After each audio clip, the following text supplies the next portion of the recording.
네, 여러분의 저녁 파트너 김종석입니다. 세 번째 검찰 출석은 혼자 나온 민주당 이재명 대표입니다. 예정된 출석 시간보다 20분 정도 늦게 도착을 했는데요. 이 대표는 유검 무죄, 무검 유죄를 목소리 높여 외쳤습니다. 저희가 이 소식을 준비했습니다.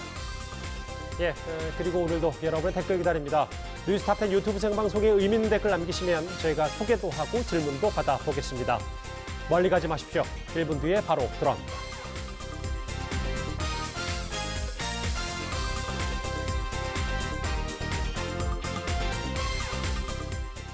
예, 오늘도 뉴스탑10이 자랑하는 뉴스 고수 네 분과 함께합니다.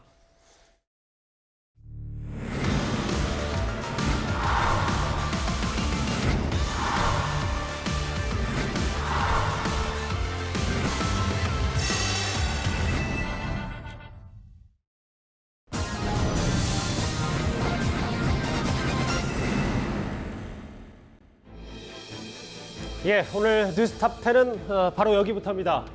용산 대통령실도 주목할 수밖에 없는 오늘 사법부의 판단이 하나 나왔습니다.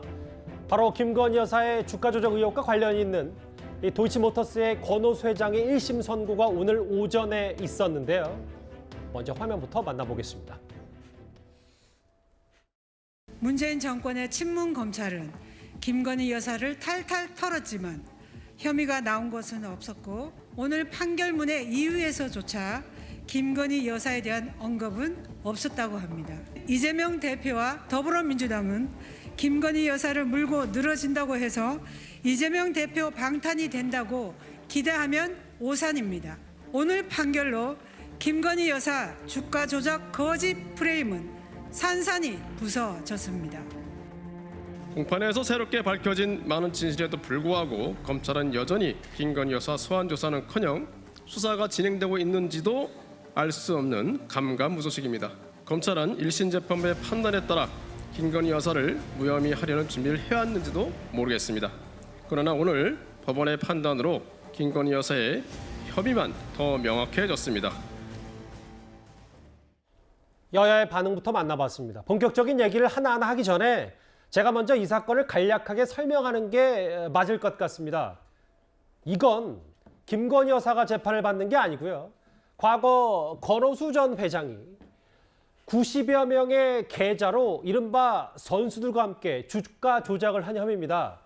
그런데 이 김건희 여사가 이 주가 조작을 한 기간에 주식을 산 적이 있기 때문에 주가 조작에 가담했거나 공모한 게 아니냐, 이게 지금까지의 민주당의 주장이었는데요.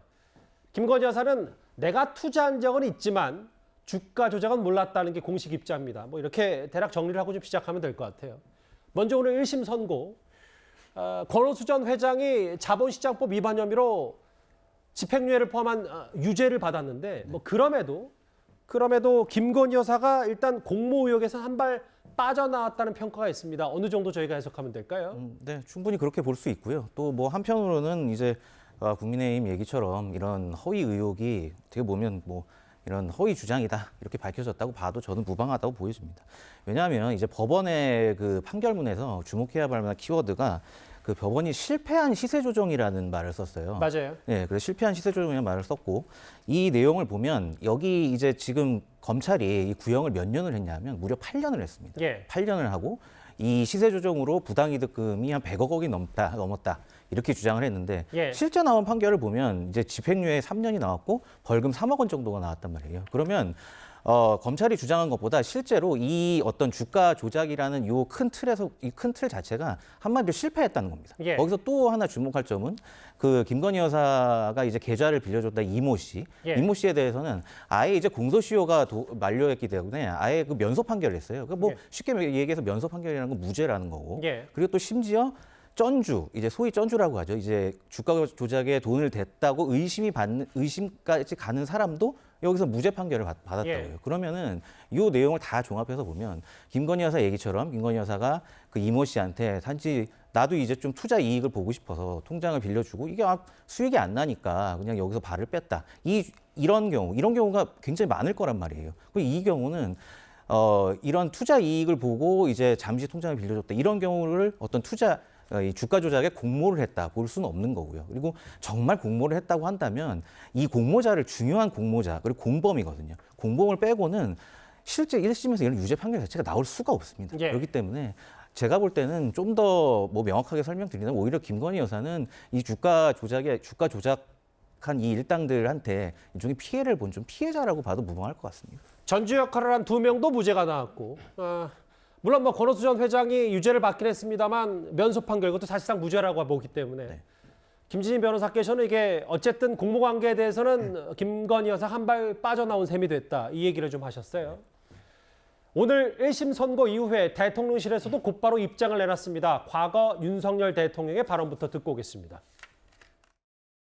두 당연히 번째로 주식했죠. 두 번째로 제 처가 손해 본 것도 있고 뭐 좀 번 것도 있고 하니까 정확하게 그 수익이 얼마나 되는지는 알 수 없습니다. 그거 4개월 딱 하고는 그 사람하고는 끝났고 저희 집사람 오히려 손해 보고 그냥 나왔습니다.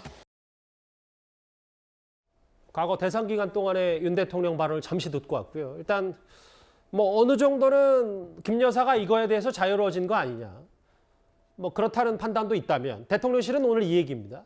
민주당의 주장, 김건희 여사 의혹 관련 주장이 깨졌다. 최강욱 의원은 조국 전 장관 수사가 진행되니까 이미 종결 사건을 다시 고발했고 정치 공세용으로 윤석열 대통령 장모권도 고발했다. 그런데 무죄 판결에도 유감 표명 없었다. 주장이 깨졌다. 이 얘기를 오늘 대통령실이 내놨네요. 오늘 판결이 나기 전에 박범계 의원이 이렇게 이야기를 했습니다. 오늘 판결문에 김건희 여사 이름이 있으면 이건 핵폭탄이다 라는 이야기를 했어요. 예. 자, 그런데 김건희 여사 이름은 뭐 찾아볼 수가 없었습니다. 판결문 자체. 왜냐? 일단 기소 자체를 안 했기 때문에 판단을 안 한 거거든요. 그리고 또 이 현재 이 계좌를 빌려준 사람이 91명이 빌려줬습니다. 근데 이 사람들을 전부 다 공범으로 이야기를 하면 이들에 대한 수사가 있어야 될 거 아니겠습니까? 근데 이들에 대한 언급은 전혀 없었던 것이거든요. 그리고 이제 김건희 여사 이 91명 중에 한 명이었죠. 이제 그렇다 보니 지금 민주당은 그동안 증거가 차고 넘친다라고 이제 주장을 해왔고 매번 이 문제가 있을 때마다 왜 도이치모터스 조작 사건에 대해서 뭐 확인이 됐다 등등을 이야기했는데 오늘 법원의 결정과 판결문 내용을 보면 김건희 여사의 흔적을 찾아볼 수가 없습니다. 특히 김건희 여사가 이 윤석열 대통령 결혼한 게 2012년입니다. 근데 그때 투자를 했던 게 2009년에서 2010년이에요. 그러니까 결혼하기 전에 있었던 것인데 그건 오늘 면소 판결을 받았습니다. 예. 즉 공소시효가 이제 지나서 도과돼서 면소 판결을 받았고 그 이후에 이게 5단계로 이번에 법원이 판단을 했는데 3단계쯤에 그때 한번 거래한 흔적이 있습니다. 예. 자, 이걸 가지고 흔적이 있다라고 이야기를 하는데요. 지금 오늘 판결 전체로 보면 이 법원에서는 이 시세 조정 자체가 실패했고 투자 자체가 이 주가가 이루어지지 않았다라고 판단을 했고 그렇기 때문에 이번에 권오수 이 대표에 대해서도 집행유예를 내린 거 아니겠습니까? 권오수 전 회장에 그렇죠. 대해서요. 예. 그렇다면 지금 이 판결 전체 내용을 보면 여전히 현재까지는 김건희 여사의 어떤 혐의를 파악할 수가 없는 거 아닌가 이렇게도 볼 수 있는 것 같습니다. 여기 화면에 보시는 것처럼 용산 대통령실에서는 민주당의 최강욱 의원을 이례적으로 직접 언급했습니다. 과거 김건희 여사 주가 조작 의혹 관련해서 공세를 퍼붓던 게 바로 최 의원인데요. 그때 당시 화면을 잠시 준비했습니다. 그 공범들은 전부 다 구속 기소가 됐는데 한 분 지금 딱 남아 있는 분이 대선 후보의 배우자라는 이유로 지금 수사가 진척되지 않고 있는데 관련된 계좌들은 다 봤을 것이고 그 계좌가 1차, 2차 작전으로 구분이 되는데 전부 다 김건희 씨의 계좌가 들어가 있다라는 점 때문에 의심을 받고 있는 것이고. 이게 사실 이제 김건희 여사 관련 주가 조작 의혹은 박범계 당시 법무부 장관 때도 뭐 1년 반 이상 여러 수사를 집중했는데도 기소조차 하지 않았다. 이게 지금 여당의 반발이었고. 그렇죠. 그럼 이게 단순히 정치 공세냐? 물론 앞으로 좀 더 지켜봐야 되겠습니다. 용산 대통령실로서는 어느 정도 좀 한시름 놨다라고 좀 보는 것 같더라고요. 그렇죠. 그래서 오늘 도이치모터스 1심 판결을 여야가 다 주목해서 봤습니다. 예. 당연히 민주당 야당에서는 이게 만약에 김건희 여사가 관련된 혐의가 판결문에 나온다든가 그 정황상 증거가 나온다면 아마 그걸 빌미로 해서 지금 계속 공언해온 대로 김건희 여사 특검법을 계속 밀어붙일 생각이었습니다. 예. 그런데 오늘 이야기 나온 그 판결문의 주요 내용을 보면 집행유예 판결일 뿐만 아니라 김건희 여사 관련했다고 하는 2010년에 1단계 초기 단계의 주가 조작 그 기간 동안은 이미 면소가 돼 있을 뿐만 아니라 예. 김건희 여사 이름이 지금 아까 계속 말씀하신 것처럼 이름이 나와 있지 않고 그렇기 때문에 91명의 투자자 중에 한 명으로 간주를 했기 때문에 소환 한번 하지 않았고 기소조차 하지 않은 걸로 지금 확정이 된 것 같습니다. 그렇다고 한다면 일단 김건희 여사와 관련된 투자자로 포함됐다는 그 이유만으로 이러저러한 공세를 통해서 마치 거대한 주가 조작 음모의 공범자로서 그동안 민주당에서 프레임을 짜가지고 공세를 계속 벌이지 않았습니까? 지금 최강 의원 나온 것처럼 그때 시기적으로도 조국 사태하고 윤미향 그 의원 이 윤미향 의원 재판 사건이 이루어지면서 그분에 대한 물타기를 한다는 정치 공세 성격으로 김건희 여사를 재고발한 것이었는데 이번에 1심 판결에서 그런 내용 정도가 이미 혐의가 없거나 기간이 지났거나 아니면 소환할 수 있는 필요가 없었던 것으로 만약에 확정이 된다고 한다면 대통령에서 입장된 것처럼 프레임이 완전히 깨졌다고 볼 수가 있다고 봅니다. 또 하나는 뒤에서 이야기하겠습니다만 최근 들어가지고 이상민 장관 탄핵과 더불어서 김건희 여사 탄핵 특검 이야기를 해서 하고 있는데 예. 이 정도 1심 판결의 혐의 정도 그다음에 나와 있는 판결문의 정황상 증거 가지고 과연 특검을 밀어붙인다면 국민들이 납득할 만한 게 뭐가 있을까? 저는 굉장히 무리한 정치적 과잉 대응이라고 생각을 합니다. 1심 선고 직후에 오늘 도이치모터스 권오수 전 회장에게도 취재진의 질문이 쏟아졌습니다. 한번 듣고 올까요? 오늘 1심 선고 어떻게 생각하세요? 시세 조정 혐의 자체는 인정됐는데 이에 대해서 한 말씀 부탁드립니다. 김건희 여사는 되지 않았다는 입장 여전하신가요? 근데 이제 이거를 한 발 정도는 좀 물러선 셈이 됐다 김건희 여사가 뭐 이 정도까지. 그러니까 왜 100%라고 표현을 안 한 이유도 여기부터 있을 거예요. 오늘 법적으로 이후 범죄에 대해서 포괄일죄 일부를 인정했다라는 뭐 얘기가 나와서 김건희 여사가 100% 빠져나간 건 아니지 않냐. 왜냐하면 이 김 여사 관련 주가 조작 의혹은 무혐의 처분이 난 게 아니라 아직도 검찰의 수사 중이기 때문에 앞으로 좀 더 지켜봐야 된다는 의견도 있거든요. 그렇습니다. 오늘 앵커님이 처음 말씀 주신 것처럼 오늘 나온 판결은 김건희 여사에 대한 직접적인 판결은 아니었습니다. 맞아요. 김건희 여사가 공소 제기된 피고인이 아니었기 때문인데요. 그렇다 보니까 이 판결문을 두고도 정치 진영에 따라 본인들에게 유리한 방향으로 그러니까 아전 인수격으로 해석하는 경우들이 좀 있는 것 같습니다. 오늘 판결에서는 좀 두 가지 포인트가 핵심인데요. 예. 지금 저 CG도 나와 있지만 공소시효 관련입니다.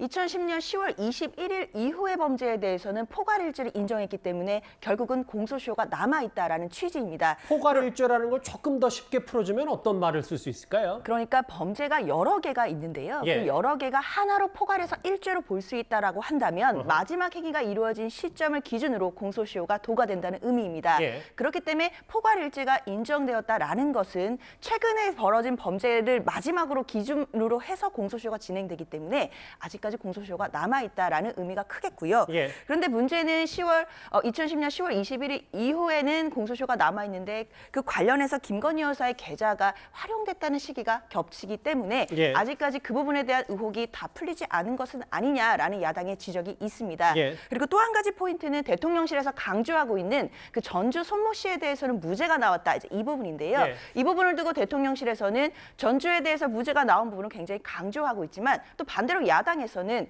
그렇다면 영부인인 김건희 여사가 당시에 전주로서 이런 범죄에 연루돼 있다는 것을 반대로 인정하시는 것이냐라는 또 반대로 어떤 의문을 제기하고 있기 때문에요. 예. 앞으로 이 부분에 대해서는 계속 공방이 있을 것으로 예상이 되고 저는 근데 근본적으로 이걸 수사기관에서 빨리 처리를 하지 않기 때문에 자꾸만 이렇게 정치권에서 논쟁이 나오는 거다라는 생각이 듭니다. 만약에 수사기관에서 혐의가 있다라고 생각한다면 뭐 소환 조사를 하든 서면 조사를 하든 조사를 하면 될 것이고 예. 아니고 혐의가 없다고 생각하신다면 바로 이제 불기소 처리나 무혐의 처리를 하면 될 것인데 결론을 내지 않고 지금 계속 사건을 들고 있기 때문에 계속 이런 논쟁거리가 생기는 게 아닌가라는 우려가 듭니다.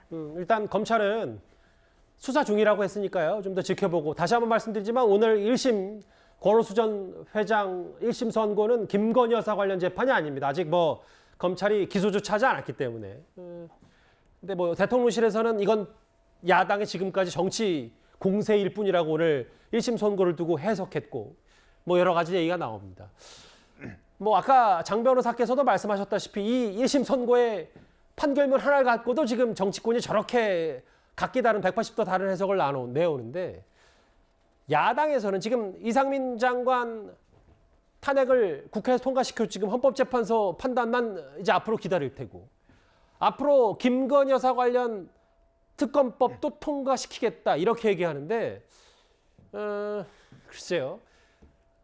1심 선고가 조금은 좀 김건희 여사에게 유리하게 나온 부분이 있더라도 특검은 야당이 좀 하겠다는 겁니까? 오늘 뭐 반응이 다들 그렇더라고요.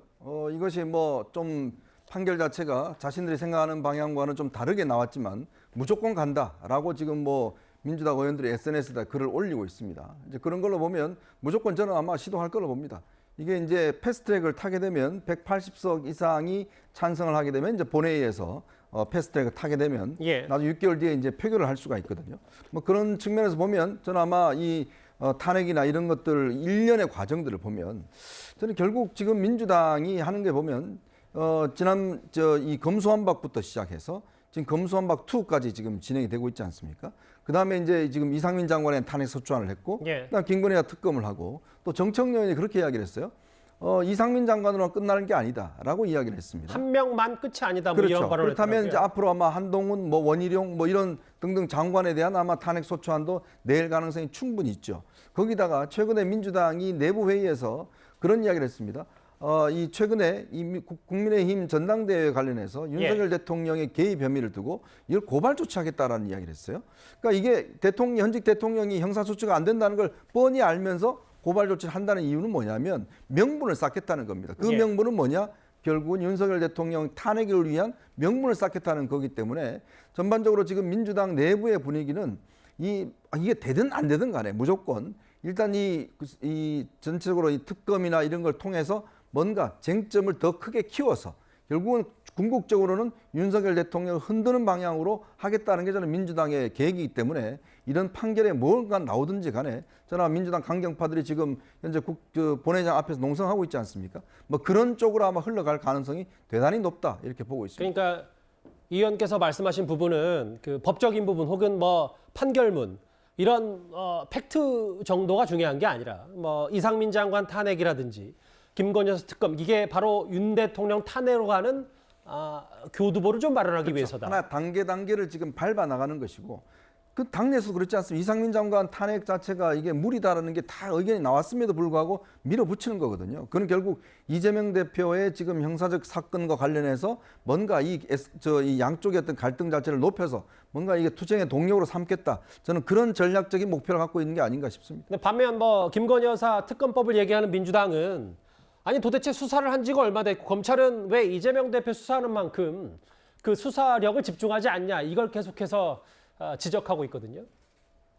그런데 오늘 또 김건희 여사 관련해서 공교롭게도 또 하나의 판결이 있었습니다.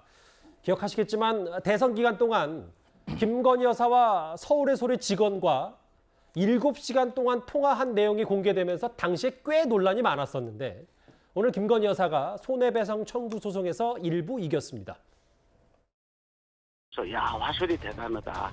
이분하고 대화를 하면 누구나 빨리 들어갈 수밖에 없겠구나.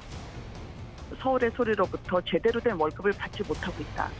이러다가는 상황이 굉장히 어렵다고 하니 김건희 대표가 그렇게 되면 어디 캠프에서 또 일하시면 어떻겠냐는 취지로 마치 기자를 매수하려 한 듯한 그런 의혹을 보여주기 위해서 방송을 낸 것은 적절치 않다고 생각합니다. 사실 저 7시간 통화는 익숙하실 게 최근까지도 민주당 의원들은 여러 공식석상이나 뭐 대정부 질문에서 당시 김건희 여사가 했던 말을 두고 계속 비판을 하고 있고 여당 의원들을 집중적으로 공격하고 있거든요. 한동훈 장관 포함해서. 근데 그걸 일단 차치하고서라도 손해배상 청구 소송에서 일부 이겼다. 1,000만 원을 서울의 소리가 김건희 여사에게 배상하라. 오늘 1심 선고가 이렇게 나왔네요. 네, 맞습니다. 그래서 먼저 이제 손해배상의 성격, 이 손해배상의 성격에 대해서 좀 설명드리는 게 좋을 것 같은데 이 손해배상의 성격은 이제 정신적인 위자료입니다. 그러니까 이 사건에서 뭐 누가 이제 실제적으로 뭐 다치거나 물리적인 피해를 보거나 이건 아니잖아요. 그게 아니고 이 서울의 소리가 이런 그 동의 없는 녹음을 함으로 인해서 김건희 여사한테 정신적으로 이런 손해를 끼쳤다. 그게 이제 1,000만 원의 배상 판결이 나온 건데 이게 통상적인 기준으로 봤을 때 이제 위자료인데요. 위자료로 봤을 때 굉장히 큰 금액입니다. 뭐 비교해서 설명을 드리면 통상 뭐 명예훼손 사건이나 모욕 사건 같은 경우를 이제 민사 위자료로 갔을 때 많이 나와야 한 50만 원에서 100만 원 정도 나오거든요. 통상적으로. 그러면 이 1,000만 원이면 이 서울의 소리가 이 저지른 이 불법성이 굉장히 크다는 거죠. 그러니까 1심 재판부의 판단은 불법성을 꽤 높게 굉장히 보는 겁니다. 높게 보는 겁니다. 그리고 또 한 가지 설명드릴 거는 이제 일반적으로 좀 일반적인 상식이지만 잘못 알려진 게 이제 상대방 이제 대화자 간의 녹음은 괜찮다 뭐 이런 얘기들이 있잖아요. 그게 아니고 대화자 간의 녹음을 하더라도 물론 동의 없이 녹음을 하더라도 그건 이제 형사상 처벌이 안 된다는 거고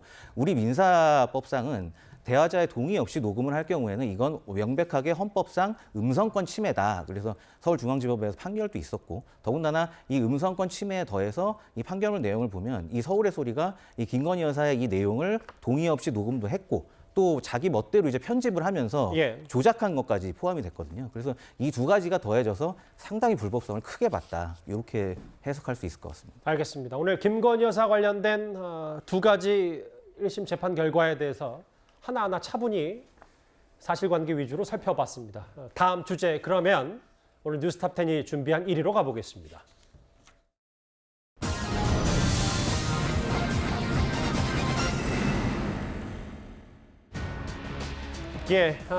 지각 출석해서 유검 무죄를 꺼낸 이재명 대표입니다. 한 달 사이에 벌써 이재명 대표 피의자 조사만 3번째네요. 이 대표는 앞서 2번의 출석 때는 수십 명의 의원들과 함께 했던 것과 달리 오늘은 혼자 검찰에 나왔습니다. 그런데 이제부터 화면을 만나볼 테지만 이재명 대표는 출석 전부터 이른바 지각 논란에 휩싸였습니다.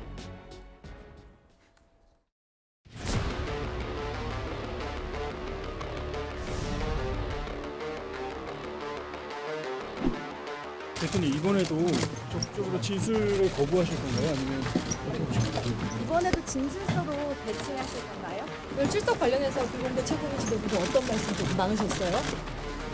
검찰의 다음 수순은 이제 뭐라고 보시나요? 자, 대변인께서 잘 설명해 드릴 겁니다. 대표님 오늘은 좀 어떤 메시지 좀 강조하실 겁니까? 이따가 입장 발표를 할 테니까 그때 한번 보시고요. 자, 고맙습니다.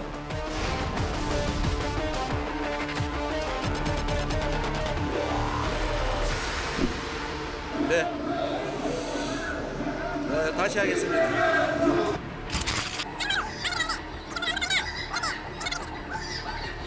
권력이 없다고 없는 죄를 만들고 권력이 있다고 있는 죄도 덮는 유권무죄, 무권유죄의 검사 독재 정권에 결연히 맞서겠습니다.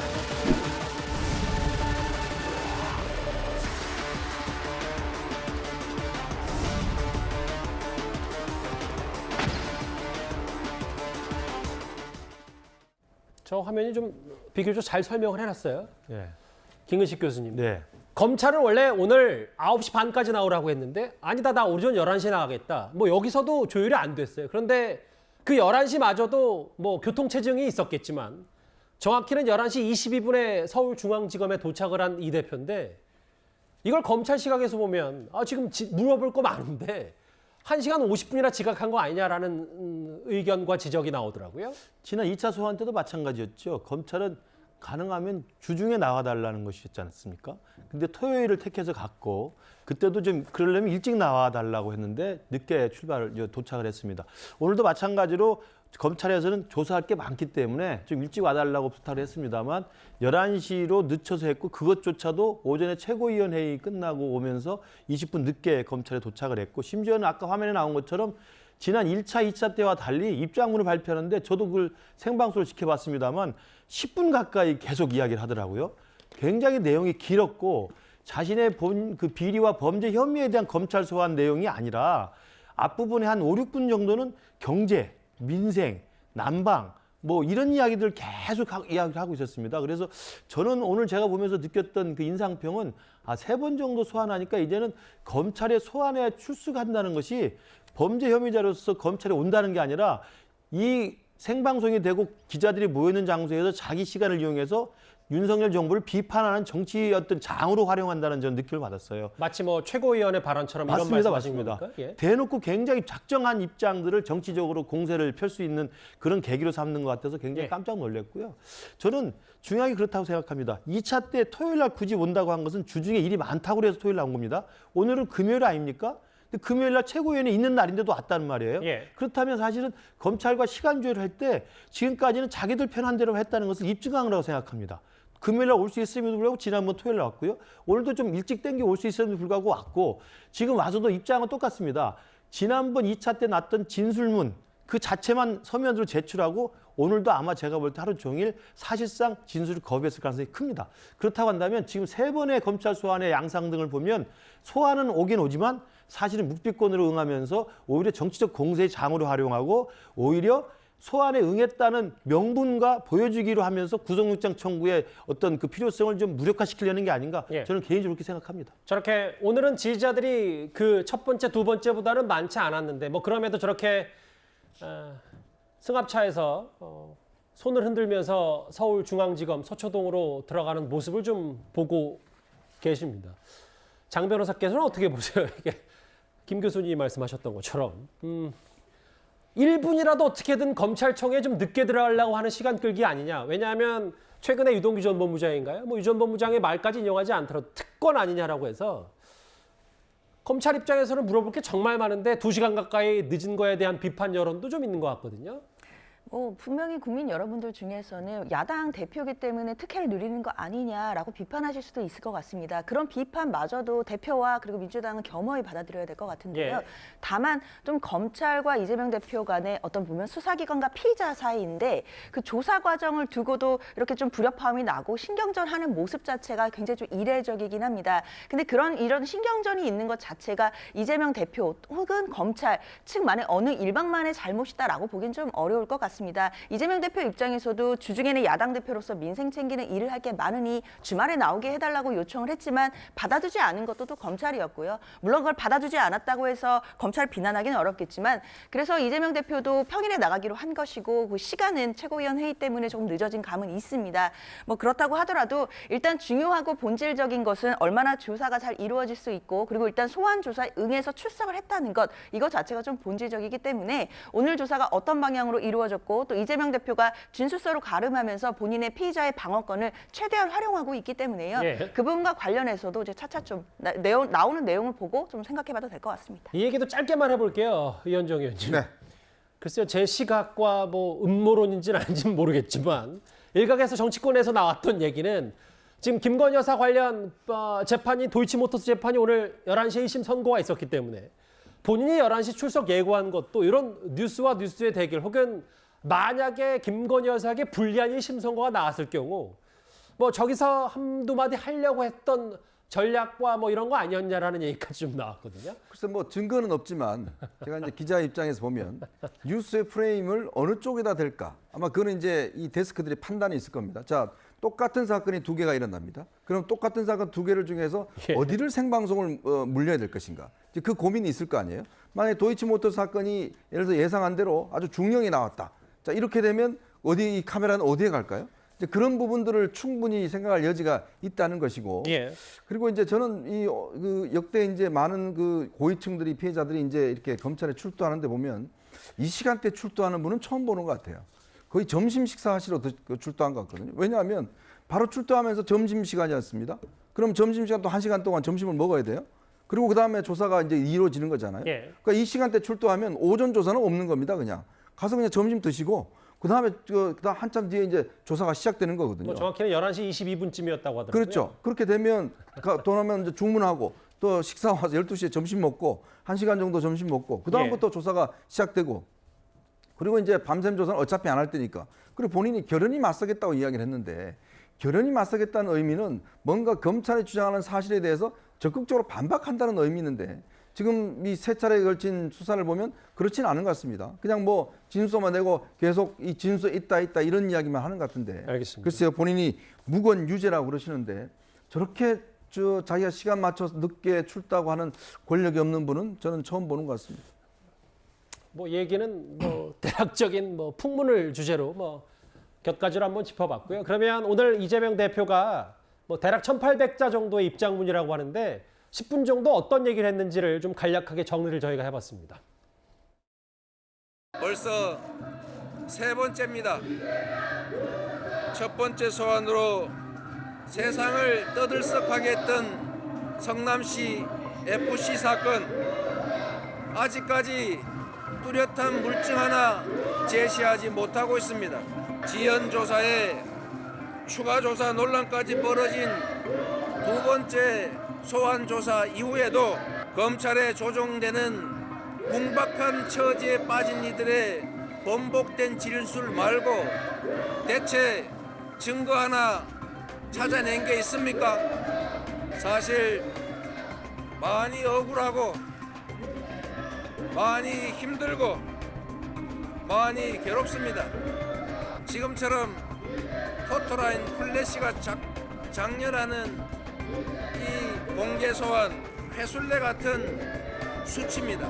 그렇지만 승자가 발길질하고 짓밟으니 패자로서 감수할 수밖에 없습니다. 모두 제 업보로 알고 감수하겠습니다. 검사 독재 정권에 결연히 맞서겠습니다. 저희가 오늘 저 입장문 내용 중에 핵심 내용도 그래도 좀 길게 준비한 이유가 사실은 오늘 이 대표의 여러 메시지 중에는 오늘 수사 관련 얘기가 그리 많지 않아서 그나마 있었던 게 이 내용이거든요. 벌써 나를 부른 게 세 번째고 성남FC 사건은 뚜렷한 물증 하나 제시하지 못하고 있다. 두 번째 조사에서는 검찰에 조종되는 궁박한 이들의 번복된 진술 말고 증거 하나 찾아낸 게 있는가. 본인한테 물증을 검찰에 들이밀지 않았다. 뭐 이게 핵심인 것 같아요. 실제로 저희가 어떻게 해석을 좀 해야 되겠습니까? 네, 일단 그 증거라는 건 지금 단계는 공판 단계가 아니고 지금 수사 단계에 있는 겁니다. 예. 증거라는 거는 공판 단계에 가서 원칙적으로 다 이제 공개를 하고 이제 변호인 피고인한테도 공개를 하게 되는 거지. 지금 뭐 검찰이 갖고 있는 모든 증거를 뭐 공개해라. 이거는 수사기관의 어떤 수사 그 진행 상황하고도 맞지 않는 거고 더군다나 이재명 대표나 그 야당 측에서 어떻게 얘기를 합니까? 뭐 조금이라도 수사 관련해서 얘기가 나오면 이거 피의사실 공표죄에 해당한다 하고 아주 이제 좀 강하게 격하게 반응을 하지 않습니까? 그래서 이런 면에 있어서 지금 뭐 수사 단계에서 어떤 뚜렷한 증거를 제시하지 못했다. 이거는 이재명 대표의 어떤 주장일 뿐이고 그리고 수사 단계가 어떤 단계인지에 대해서 좀 명확한 인식이 없다. 이런 상황이라고 판단할 수가 있고요. 그리고 하나 더 말씀드리면 지금 이재명 대표가 이렇게 출석해서 말하는 그 워딩들을 보면 뭐 검사 독재, 유전 무죄, 무전 무죄 그리고 뭐 또 뭐라고 써? 무건 무죄라고 했습니다. 무건 무죄. 네. 그리고 뭐 본인의 업보다. 본인이 지금 이 업무상 배임이든 뭐 뇌물이든 이 굉장히 큰 범죄의 피의자입니다. 피의자인데 본인이 어떤 방어권을 충분히 행사해야 될 상황에도 불구하고 주장한다는 레토릭을 보면 거의 다 정치적인 레토릭이에요. 이게 도대체 국회에서 시정연설을 하고 계신 건지 알겠습니다. 지금 피의자로서 변호를 하고 계신 건지 도저히 가늠할 수가 없고 부디 좀 이런 사법 리스크에 대한 판단은 좀 사법적인 대응을 하시는 게 좋지 않을까 그런 생각이 듭니다. 그러니까 지금 김지진 변호사께서 레토릭, 정치적 수사 말씀을 하셨는데 그러니까 이 대표가 변호사 출신이잖아요, 변호사. 네. 그러니까 그런 지금은 수사 단계니까 재판과 공판이 아닌 지금 물증을 검찰이 내밀 때가 아닌 걸 더 누구보다 잘할 텐데도 맞습니다. 그럼에도 이런 얘기를 하는 것 자체가 정치적 수사고 지지층을 향한 메시지다 뭐 이렇게 판단하시는 거, 그 말씀을 하시는 거죠? 네네, 맞습니다. 물증 얘기. 다음 화면 볼게요. 근데 오늘 이 대표가 쓴 단어 중에 좀 저도 처음 듣는 단어가 있었어요. 회술래. 본인도 이제 검찰에 많이 소환이 되고 출석을 하니까 사실 많이 억울하고 많이 힘들고 괴롭다. 공개 소환은 회술래와 같은 수치다. 죄인 처형 전에 얼굴에 회칠하고 사람들 앞에 돌게 하는 처벌이다. 뭐 이런 단어까지 사실 쓸 정도로 오늘 그 메시지를 이 대표가 좀 많이 준비한 것 같아요. 회술래. 일단 지금 이 대표가 11시 22분에 들어갔으니까 티타임도 생략했으니까 지금 이제 대략 한 7시간 정도, 지금 6시 6분이거든요. 7시간 가까이 조사를 받고 있습니다. 이번에 검찰은 좀 더 많은 질문, 200쪽 분량의 질문지를 준비했다고 하는데요. 화면부터 좀 만나보겠습니다. 대표님, 검찰이 없는 죄를 만들고 있다고 하셨는데요. 대장동 사업은 형식만 공모였고 결국 특정 업체가 사업자로 선정하게 한 불공정한 사업이었고 이건 대표님의 승인 없이는 불가능했던 건 아닙니까? 제가 진술서로 이미 충분히 사실을 밝혔고 또 할 수 있는 또 제가 하고 싶은 진술은 다 했습니다. 제가 하는 모든 진술은 검찰의 조작과 창작의 재료가 될 것입니다. 충분히 검찰의 진술서로 진술했기 때문에 검찰이 창작 소재를 만들기 위해서 하는 질문들에 대해서는 진술서에 진술로 대신하겠다는 말씀을 다시 한번 드립니다. 일단 오늘 검찰에 들어가기 전에 이미 예고를 했어요. 본인은 진술서로 가름을 하겠다. 검찰이 어떤 걸 물어보든 그걸 여당에서는 사실상 진술 거부 아니냐 이렇게 얘기하고 있는데. 근데 오늘 조선일보에 이 대장동 의혹 관련해서 좀 눈에 띄는 새로운 보도 하나가 나왔습니다. 저희가 인용을 하자면 이른바 정영학 녹취록을 좀 다시 들어봤더니 이 김만배 씨가 내 지분이 원래는 4분의 1인데 내가 가지고 있는 이라고 처음에 썼던 속기서 내용이 아니라 김만배 씨가 걔네가 가지고 있는 게 49%의 반이야 라고 얘기하겠습니다. 이게 그러니까 이재명 당시 시장 측에게 천화동인 1호 400억 가까이가 돈이 있다 이런 걸 입증하는 거 아니냐는 시각도 좀 있더라고요. 그렇죠. 그러니까 정영학 녹취록이 사실은 이 대장동 일당의 범죄를 입증하고 검찰이 기소하는 데 중요한 재료가 됐던 게 사실입니다.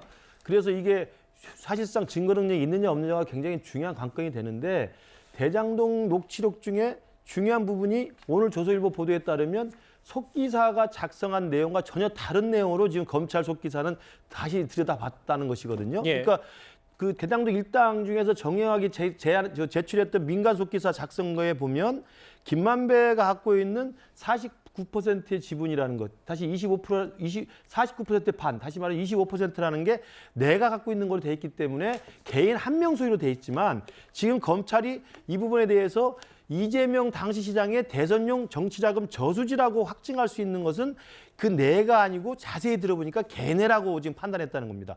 이것은 민간 속기사가 아니라 검찰 소속된 속기사가 전체 문맥을 다 이해한 상태에서 그 맥락으로 적어서 걔네라고 지금 확정했다는 거기 때문에 걔네는 여기서 정진상, 김용 두 사람. 걔네라는 건 한 명이 아니고 여러 명이라는 거죠. 그렇죠. 당연히 유동규가 아니라 정진상, 김용이라는 다수의 몫을 이야기하는 것이죠. 그러니까 내가 가지고 있는 것과 걔네가 가지고 있는 한 글자 차이입니다만 천양지차 차이가 되거든요. 그러게요. 만약 저렇게 해서 검찰 소속 속기사가 작성한 것이 전후 맥락상 진실이라고 한다면 검찰은 그 증거 능력을 바탕으로 해서 단순히 유동규 혼자 괜히 다 가지는 게 아니라 정진상, 김용과 같이 해서 결국 이재명 시장의 정치 자금으로 갔을 것이라는 것을 지금 법리로 지금 따지고 있는 거라고 생각합니다. 그래서 정영학 녹취록이라는 게 두 번째는 또 왜 의미가 있냐면 그동안 민주당이나 이재명 대표 측에서 정영학 녹취록의 저 대목, 다시 말하면 유동규나 김만배 개입 것이었다라는 것을 계속 증거로 들이대면서 문제가 없다고 이야기를 했거든요. 그러면서 정진상, 김용이 구속 기소돼도 정영학 녹취록을 봐라 이런 이야기를 굉장히 방어 논리로 많이 했었어요. 그 방어 논리의 정영학 녹취록의 그 진실이 깨지게 되는 부분이 있습니다. 그래서 이 보도가 사실이라고 한다면 그리고 검찰이 새롭게 그 녹취록의 진실성인 어떤 그 녹취의 내용들을 저렇게 확인했다고 한다면 이번에 이야기한 새로운 그 이재명 대표에 대한 수사에서 그 프레임이 완전히 깨질 수 있는 거랑 중요한 계기라고 생각합니다. 그 말씀하신 것처럼 장 변호사님, 정영학 녹취록이 이 대장동 재판에서 증거로 채택될지 말지는 아직도 알 수 없어요. 다만 이 정영학 녹취록을 두고 민주당에서는 봐라, 아까 말씀하셨던 것처럼 내가라고 표현하면서 이 녹취록의 얘기를 이재명 당시 시장 측과 관련이 없다고 얘기했는데 다음 화면을 볼게요. 그래서 이걸 유동규 단 한 명이라고 얘기했는데 만약에 걔네라는 표현, 이재명 시장 측, 정진상 전 실장, 김용 부원장 이런 얘기가 맞다면 이게 또 변수가 되지는 않을지 어떻게 좀 판단하십니까? 일단 정영학 녹취록은 그동안 많은 내용들 그리고 양도 굉장히 방대하기 때문에요. 그것이 공개될 때마다 사실 정치 진영에 따라 서로에게 유리한 부분만 강조해서 예. 좀 각자 또 유리하게 끌어와서 해석했던 것도 사실인 것 같습니다. 그런데 문제는 이 정영학 녹취록의 뭐 증거 능력이라든지 그다음에 이 진술의 신빙성을 얼마만큼 믿어줄지에 대해서 그동안 갑론을박이 있었는데요. 며칠 전에 있었던 곽상도 전 의원 뇌물 사건에서 정영학 그 녹취록에 대해서 증거 능력을 어떻게 볼 것인지 또는 진술의 신빙성을 어떻게 인정할 것인지에 대해서 좀 법원의 판결이 나왔습니다. 예. 사실 곽상도 의원이 50억을 김만배 씨가 곽상도 아들에게 50억을 줘야 되고 구체적으로 어떻게 줘야 되고 이런 방식들까지도 그 녹취록에 녹음이 되어 있었지만 맞아요. 재판에서는 그리고 판사님은 인정하지 않았습니다. 예. 왜냐하면 계속 김만배 씨는 그때 그렇게 녹음된 건 맞지만 그것은 동업자들 간의 비용을 줄이기 위해서 본인이 허언 또는 허풍을 떤 것이다라고 말을 했고 그 부분을 받아들여줬기 때문일 텐데요. 그렇다면 이재명 대표 재판에도 동일한 구조로 적용될 가능성이 있습니다. 계속해서 대장동 1당 같은 경우에는 천화동인 1호의 지분이 이재명 대표 측 것이다라는 주장을 하고 있고 김만배 씨가 그렇게 얘기를 하고 있다라고 했지만 녹취록에 그런 내용이 있다고 하더라도 김만배 씨는 지금까지 계속해서 마찬가지로 동업자들 간의 비용 부담을 좀 줄이기 위해 허언을 했다라는 취지로 주장하고 있기 때문에요. 결국 김만배 씨의 진술이 바뀌지 않는 한은 사실 정영학 녹취록만을 근거로 해서 재판에서 유죄가 될 가능성은 이제는 거의 없는 것 같다라는 판단이 듭니다. 뭐 일단 그럼에도 검찰은 지금도 아마 서울중앙지검에서 저 428억의 주인 그 수익을 정말 이재명 시장 측이 나눠 갖기로 했는지 이걸 이 대표에게 많이 따져 물을 겁니다. 그런데 앞서 잠깐 말씀을 하셨잖아요. 김만배 씨가 곽상도 전 의원 아들에게 왜 이렇게 거액을 줬는지, 뭐 누군가는 곽 대리에게 이렇게 거액의 퇴직금을 안겼는지 뭐 이런 비판까지 하더라고요. 곽상도 전 의원 뇌물 혐의 1심 무죄에 대해서 여전히 말들이 많습니다. 결국 중요한 건 이른바 정영학 녹취록의 증거 채택 여부일 겁니다. 오늘 1심 선고 나왔는데 어떻게 보셨습니까? 당초 생각한 대로 어느 정도 예상은 했었습니다. 무죄가 날 거라는 생각을 했고 정치자금법도 저는 무죄가 날 거라고 생각했는데 그건 조금 유감스럽습니다. 지금 완전히 남이에요. 그러면 김용, 정진상 이런 분들은 이 대표랑 어떻게 결부를 시키죠? 그러면 이재명 후보도 무죄입니다. 이재명 후보에게 돈을 건넸다고 단 들었다고 말한 진술들도 신빙성이 없는 거죠. 같은 녹취록인데요. 그래서 결국은 그러면 저는 검찰이 굉장히 곤혹스러울 거라고 봅니다. 1심에서 뇌물 혐의 무죄가 나온 게 이 앞서 얘기했던 정영학 녹취록 가운데 곽상도 전 의원이 아들 통해 돈을 달라고 한다. 이게 증거로 채택이 되지 않았기 때문인데 일단 오늘 조금 전에 알려지기로는 서울중앙지검장인 송경호 지검장이 곽상도 전 의원 뇌물 무죄 재판에 검사 인력, 수사 인력을 추가로 투입하겠다 이렇게 강한 의지를 좀 내비쳤더라고요. 그렇습니다. 반부패 3부에 지시를 해서 지금 이 문제에 대해서 국민적 분노가 좀 커지고 있는 상황 아니겠습니까?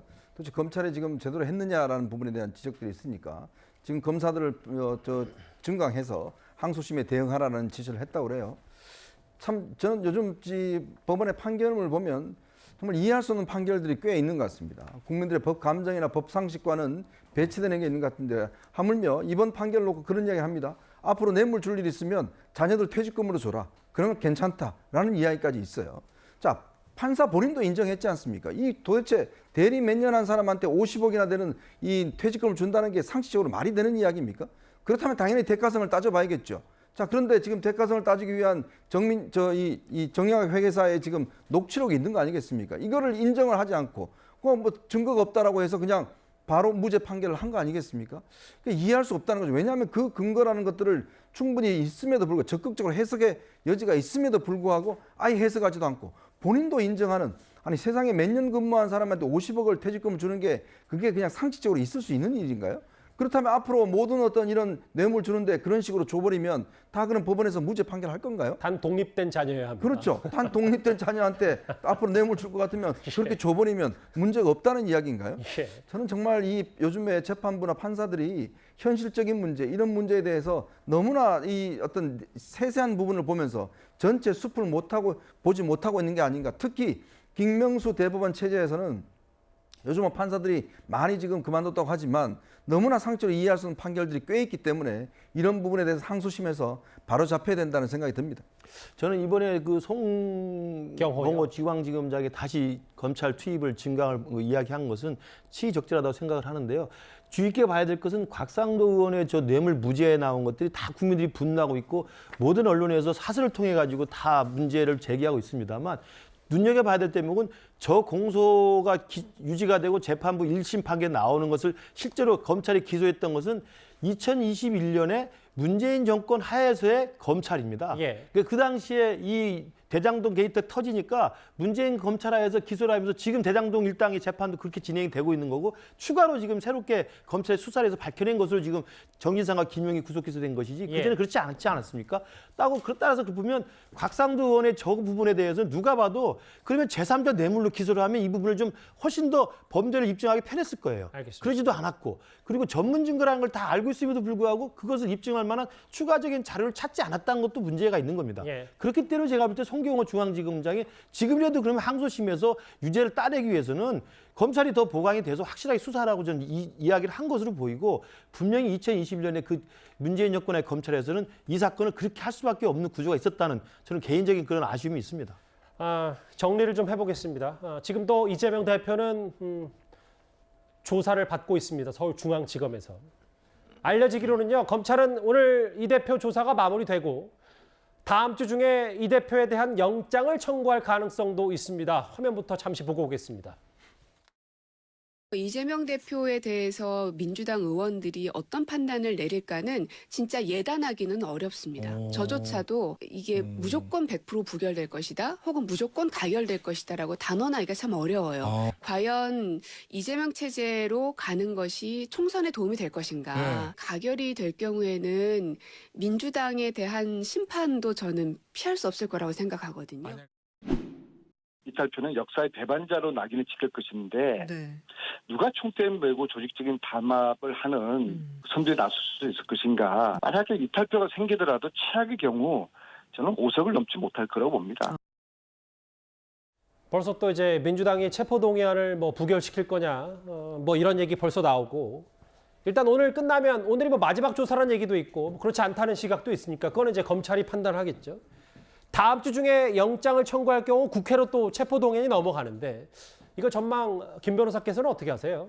네, 일단 검찰로서는 이제 영장 청구를 하는 게 이제 수순이라고 보여지고 이게 왜냐하면 영장 청구의 기본 요건이 이제 증거인멸이나 이제 도주 우려인데 그 지금 보면 검찰이 무려 한 200조 가량의 어떤 질문지를 준비했다고 하는데 지금 아까 얘기가 잘 나왔지만 이재명 대표가 출석할 때도 거의 11시, 12시 점심 먹으러 오시는지 그것도 잘 모르겠고 저도 아까 약간 헛웃음도 지었지만 그 서울중앙지검에 서문하고 동문이 있는데 심지어 굉장히 복잡하고 거기 공사하고 있어가지고 저도 그쪽으로 잘 안 다니는 동문을 통해서 출입하면서까지 또 시간을 끄시면서 이런 내용들을 봤을 때 지금 본인의 혐의를 굉장히 부인하는 것도 부인하고 있지만 여러 가지 수사에 굉장히 협조적이지 않구나 그런 상황이기 때문에 그럴 경우에는 검찰 입장에서는 구속영장을 청구할 수밖에 없고 또 하나 이유는 지금 이재명 대표가 본인이 이제 진술서로 다 가름한다고 그래서 제대로 진술도 안 하고 있잖아요. 이게 크게 의미도 없는 게 본인이 설사 진술을 하더라도 그 민주당이 잘못 바꿔놓은 검경 수사권 조정에 따른 어떤 이 형사소송법 개정안 때문에 지금 재판 가갖고 본인의 어떤 피의자 진술 조서를 부인할 경우에는 이거 재판에 가갖고 다시 진술 다시 해야 됩니다. 그렇기 때문에 이런 의미가 없는 과정이 반복되지 않게 요즘 검찰에서는 영장을 청구하고 판사 앞에서 얘기한 어떤 이런 신문 조서를 나중에 중요한 증거로 쓰고 있거든요. 지금 검찰에서도 어쩔 수 없이 이제 그런 수단을 쓰고 있는 거죠. 알겠습니다. 그렇기 때문에 그런 증거 확보를 위해서라도 향후에 아무래도 구속영장이 청구될 가능성이 높고 물론 방탄국회로 또 막겠지만 일단 수사하는 입장에서는 구속영장 청구는 불가피하다. 그렇게 판단이 됩니다. 아마 다음 주에 주목이 되는 건 검찰이 언제 이재명 대표에 대해서 구속영장을 청구하냐 이 부분일 텐데요. 다음 주에 저희가 잘 지켜보면 될 것 같습니다. 이번 주제는 여기서 마무리하겠습니다. 지금 서울중앙지검에서 소환 조사를 받고 있는 이 대표 관련해서 유의미한 속보가 들어오면 바로 전해드리도록 하겠습니다. 그런데 오늘 또 다른 재판 결과도 있었습니다.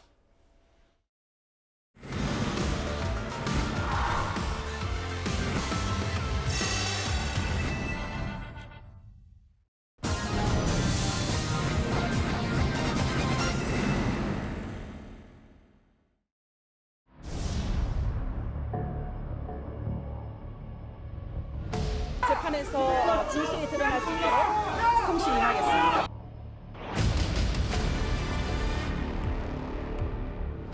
여덟 개 혐의 모두 부인하시는 것 맞습니까?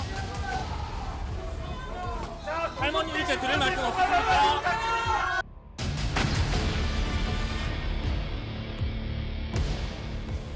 검찰의 무리한 기소가 대부분 무죄로 밝혀졌습니다. 남은 항소 심 절차를 통해서 좀 더 충분히 설명해 나갈 것입니다. 감사합니다. 제주는 고비하고 돈은 떼살이 받아먹었습니다. 제주는 30년 동안 제주했습니다. 죄를 지었으면 죄가 있을 것도 죄를 받아야죠.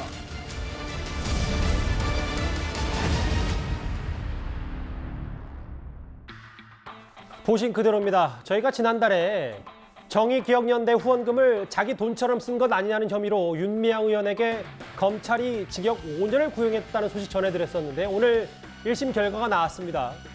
1,500만 원의 벌금형입니다. 좀 미소를 띄었다는 여러 해석들도 좀 있고 여러 기사를 좀 보니까요. 구자웅 차장. 네. 물론 재판부의 판단은 존중해야 됩니다만 여러 말들이 좀 많습니다. 오늘 1심 벌금 1,500만 원 어떻게 좀 해석을 하세요? 네. 태산명동 서일필이라는 그런 속담이 있죠. 아마 윤미향 의원의 그 기소, 그다음에 구형, 이 재판을 보면 약간 그런 느낌이 없지 않아 있습니다. 2020년 총선이 끝나고 윤미향 의원이 그 정의기억연대 후원금을 개인적으로 사적으로 유용했다라는 의혹이 제기가 돼서 굉장히 떠들썩했습니다. 당시 의원직을 박탈해야 되는 거 아니냐 그런 요구도 있었고 실제 검찰 수사가 이어지고 기소가 됐고요. 검찰은 5년이라는 징역 5년이라는 이게 중형을 구형을 했습니다. 일반적으로 검찰이 구형량을 높이 했을 때는 그만큼 죄질이 나쁘기 때문에 중형을 선고해달라 이렇게 재판부에 요청을 하는 것인데 뜻밖의 1심 재판부의 판단은 좀 달랐습니다. 이게 벌금 1,500만 원이 나와서 실형을 면했기 때문에 윤미향 의원은 이제 의원직을 유지할 수 있게 됐는데요. 그러니까 일반 국민들이 생각하는 법감정과 사법부가 유무죄를 판단하는 기준이 좀 달랐던 것이 아닌가. 그러니까 많은 후원금을 개인적으로 유용한 거 아니냐, 개인적으로 착복한 거 아니냐, 이제 이런 의구심이 있었는데 재판부는 그 중에 상당 부분은 공적인 데 썼고 실제로 윤미향 개인을 위해서 쓴 돈은 1,700만 원 정도이기 때문에 이 벌금 1,500만 원에 처한다 이렇게 판단을 했고요. 또 한 가지는 윤미향 의원이 30년 동안 이제 제야 그 활동가로 활동한 경력 그리고 많은 어떤 그 시민단체 활동가들이 선처를 호소했다 이런 점을 참작해서 양형을 굉장히 그 줄인 것으로 지금 판시를 했습니다. 재판부가 그렇습니다. 그러니까 이제 1심 재판이기 때문에 앞으로 이제 검찰이 항소를 하게 됐을 때 2심 재판부의 판단은 달라질 수 있다고 보여집니다만 어쨌든 윤미향 의원 사태는 그 의혹이 제기됐을 때는 굉장히 큰 사건이었고 징역 5년의 구형이 됐을 때만 해도 이 중죄가 분명해 보였는데 1,500만 원이라는 일반적으로는 상당히 좀 납득하기 어려운 결과가 나왔다 이렇게 볼 수 있을 것 같습니다. 다시 한번 얘기하면 그래도 재판부의 판단은 존중해야 되고. 그렇습니다. 이 사법부의 판단이기 때문에 이제 받아들이는 것에 그 좀 그 경중의 차이가 있을 뿐이지 그거 자체를 부인하는 것은 아닙니다. 의원직 상실형은 면했습니다. 윤미향 의원, 무소속의 윤미향 의원. 이 1심 선고 결과에 위안부 할머니들, 특히 이 의혹을 처음으로 폭로했던 이용수 할머니의 반응도 꽤 궁금한데요. 일단 과거 화면을 저희가 준비했습니다. 자기가 사리 사욕을 차려가지고 맘대로 또 국회의원 비례대표도 나갔습니다. 제주는 고비하고 돈은 떼살이 받아먹었습니다. 제주는 30년 동안 제주했습니다. 언니들 나는 끝내 원소를 내가 갚을 거다. 얼마나 억울한지요. 이거 억울해요. 30년이나 받아먹었어요. 이용수 할머니에게 제가 배신자가 되어 있는데요. 30년이란 세월과 달리 할머니께 충분히 소통하지 못했고 또 할머니가 배신자로 느낄 만큼 제가 신뢰를 드리지 못했다라는 것 지금이라도 사죄 말씀을 전하고 싶고요. 죄를 지었으면 죄가 있을 것도 죄를 받아야죠. 자기 마음대로 했으니까 지금 마음대로 했으니까 지 마음대로 하는 겁니다. 할 말 없습니다. 부족한 점은 검찰 조사와 추가 설명을 통해 한 점 의혹 없이 소명하겠습니다. 국민 여러분께서 납득하실 때까지 소명하고 책임 있게 일하겠습니다. 1년의 과정들을 오늘 1심 선고까지, 폭로부터 선고까지 한번 쭉 모아봤습니다. 바로 한번 윤미향 의원의 입장도 들어볼까요? 볼까요? 1심 선고 이후에 이런 말을 했습니다. 한번 듣고 오겠습니다. 검찰의 무리한 기소가 대부분 무죄로 밝혀졌습니다. 약 1억 이상 횡령했다고 하는 부분에 대해서도 일부 약 1,700만 원에 해당되는 횡령금은 유죄로 인정이 되었습니다. 하지만 그 부분도 횡령하지 않았습니다. 남은 항소심 절차를 통해서 그 부분도 충분히 소명해 나갈 것입니다. 감사합니다. 팬분들께 하실 말씀은 없으신가요? 네, 그렇습니다. 후원자분들께도 한 말씀 함께 해주신 분들에게 감사합니다. 저희가 지난주에 이제 조 전 장관 1심 선고 이후에 조 전 장관의 이제 메시지를 두고 저도 굳이 뭐 태도나 이런 걸로 어떤 포인트를 잡거나 그러고 싶지는 않은데 본인의 방어권이니까 난 7,700만 원에 해당하는 금액도 횡령하진 않았다. 할머니들에게 할 말 없고 후원자분들께 감사한다. 이 얘기는 좀 어떻게 들으셨어요? 그렇죠. 사법적 판단이 1심에서 저렇게 나왔다는 건 우리가 뭐 사법부를 존중해야 되기 때문에 받아들인다 하더라도 윤미향 의원 같은 경우는 사실은 지금 국회의원입니다만 30년 넘게 정신대 문제, 그러니까 위안부 할머니들의 이 피해를, 억울한 피해를 들어주기 위해서 이 이른바 NGO 활동을 오랫동안 해왔던 사람입니다. 그리고 진보 진영의 대표적인 사람이었죠.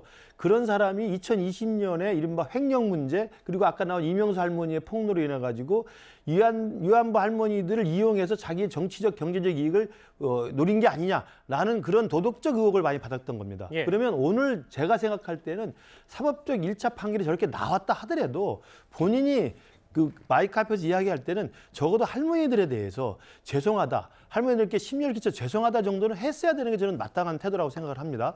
그런데 할 말 없다라고 지금 웃으면서 돌아갔고요. 더 중요한 것은 사법적 판단을 넘어서 정치적 도덕적 판단은 여전히 남아있다는 겁니다. 예.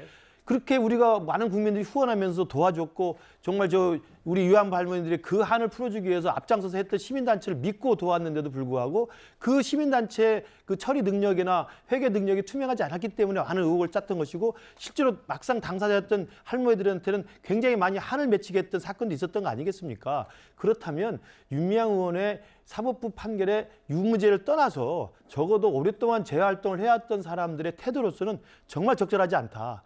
저기서 웃음이 나타나는 건 어쩔 수 없겠습니다만. 환하게 웃었지는 않았습니다. 뭐 그걸 누군가는 미소로 표현하는 정도라고 제가 하겠습니다. 저는 도덕적 그리고 도의적 차원에서는 저런 태도는 정말 마땅하지 않다는 개인적인 생각을 해봅니다. 본인이 1심 재판부가 인정한 1,700만 원도 횡령하지 않았다. 그래서 뭐 항소하겠다라고 했어요. 벌금 1,500만 원. 근데 사실 이 재판도 3년 가까이 진행됐고 1심이 이제서야 나온 데다가 의원직 상실형도 윤 의원이 면했기 때문에 어찌됐건 논란의 중심에 여전히 있고 무소속 의원으로서 활동을 하는 거에 대해서 법적인 책임은 몰라도 정치적인 책임에 대해서는 또 여전히 말들이 많은데 박 비서관께서는 어떻게 좀 평가를 하시겠어요? 일단 항소 의사를 밝힌 거는 아무래도 본인이 처음에 이제 그 당에서 출당 조치를 하고 본인에게 무차별적으로 제기됐던 의혹에 대해서 성실하게 끝까지 소명하겠다라는 의지를 보인 바가 있거든요. 앞에서 영상에서도 보시듯이 본인은 결백하다라고 계속해서 주장을 해오셨어요. 그만큼 이제 항소를 하겠다는 건 우리가 뭐 일각에서 평가하기에는 제기됐던 의혹이 제대로 소명되지 않았음에도 너무 적은 형량을 받은 것 아니냐라고 이야기를 하지만 본인 입장에서는 나는 정말 결백하다라고 주장을 계속해서 하는 거거든요. 그래서 저는 계속 소명을 해나가는 과정이 될 것이다라고 생각을 하고 그리고 아마 의원직 상실이나 이런 최악의 상황까지는 가지 않을 것이다라고 보고 있습니다. 그리고 지금 과거를 떠올려 보면 당시에 윤미향 의원을 향해서 제기됐던 의혹이 있었을 때 민주당 내부에서도 좀 말이 많았어요. 윤미향 의원의 결백을 계획을 믿고 지켜줘야 한다는 쪽과 그럼에도 불구하고 여론이 너무 안 좋고 민심이 너무 안 좋으니까 지금은 일단 좀 조치를 취하는 게 좋겠다라는 쪽이 있었는데 저는 당시의 결정도 잘한 결정이었다라고 생각을 하고요. 결국에는 민주당에서 이제 출당을 해서 무소속 의원으로 본인이 활동을 하고 있기 때문에 본인의 의정 활동도 그렇고 사법적인 영역에서 본인의 결백을 완벽하게 증명해내는 일도 윤미향 의원 본인에게 완벽하게 달려있는 일이다라고 생각을 합니다. 알겠습니다. 오늘 윤미향 의원의 1심 선고 벌금 1,500만 원. 의원직 상실형은 면했습니다. 윤 의원 얘기까지 나왔고요. 글쎄 오늘 저희 뉴스탑10이 뉴스를 정리하다 보니 오늘 일어난 소식들이 꽤 많습니다. 다음 주제는 이번에 국민의힘 얘기입니다.